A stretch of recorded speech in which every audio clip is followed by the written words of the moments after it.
Hello, I am Lana Reid of LanaReid.com, and today I want to ask the question, who are your five?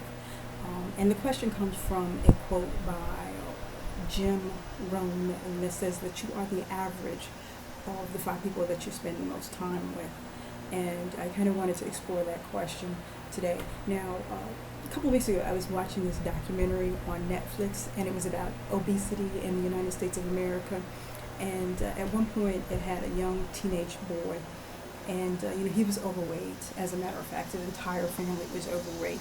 But this young boy really, really wanted to lose weight. He wanted to get the pounds off, and he had asked his mother to cook healthier food options. And the movie showed every time they would go to the grocery store as a family, he would pick up products and read the labels and try to get his mother to buy, the healthier options.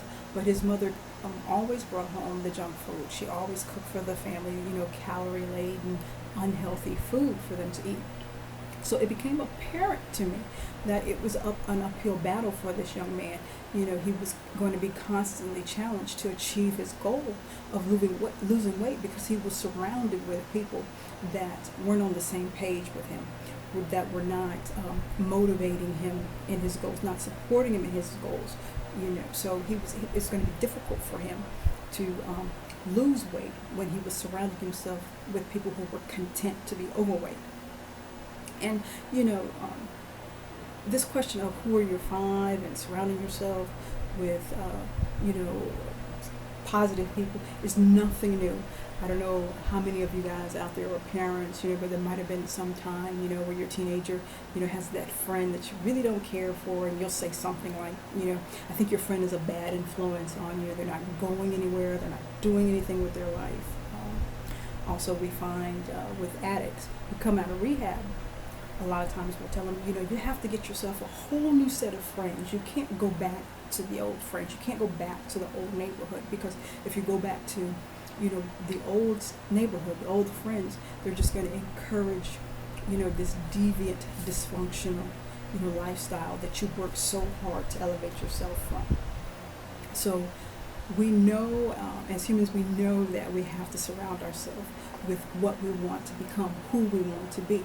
We just sometimes fall short, in mustering this little inner circle. So, me being an example, and wanting to hold myself accountable, I decided to look at my top five and see if it was matching or in alignment with the Lana that I wanted to be. So the easiest way for me to do that is I went to my cell phone and I looked through my text messages. And, the first few text messages were from my parents.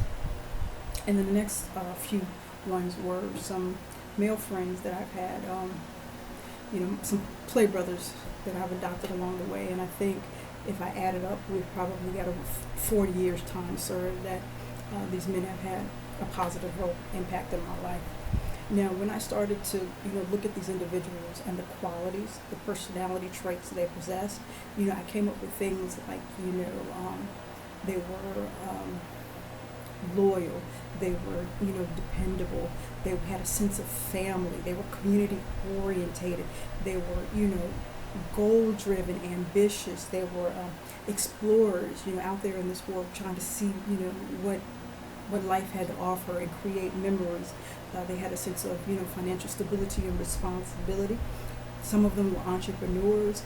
Some of them were community orientated. Some of them, were very conscious about their health. All positive qualities that I wanted to harness in my life. And I found that, it was very good energy, back and forth energy, to have these people in my life as my top five, because they allowed to nurture, to grow in me who I wanted to become.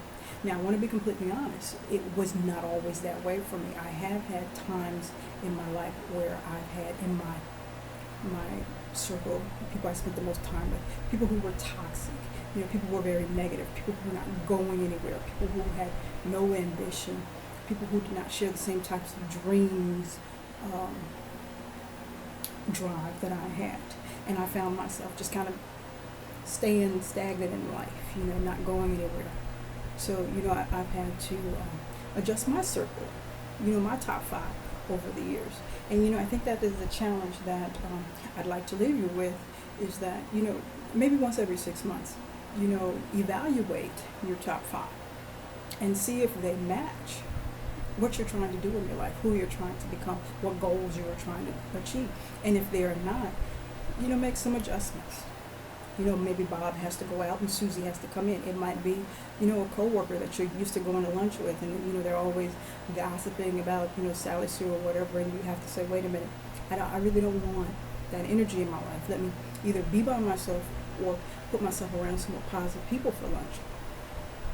So, that is what I'd like to leave you with. It's just this constant state, this constant awareness of who are you spending the most time with, and are they in alignment with who you would like to be. And if that top 5 is only you have to do a whole bunch of soul searching and say, am I doing what I need to do to be who I'd like to be, to live the life that I want to be. So who are your 5? Who are you spending the most time with? In closing, when it comes to your dreams, the words can't and won't should never slow you down. There is always space to change and to grow. Don't be boxed in.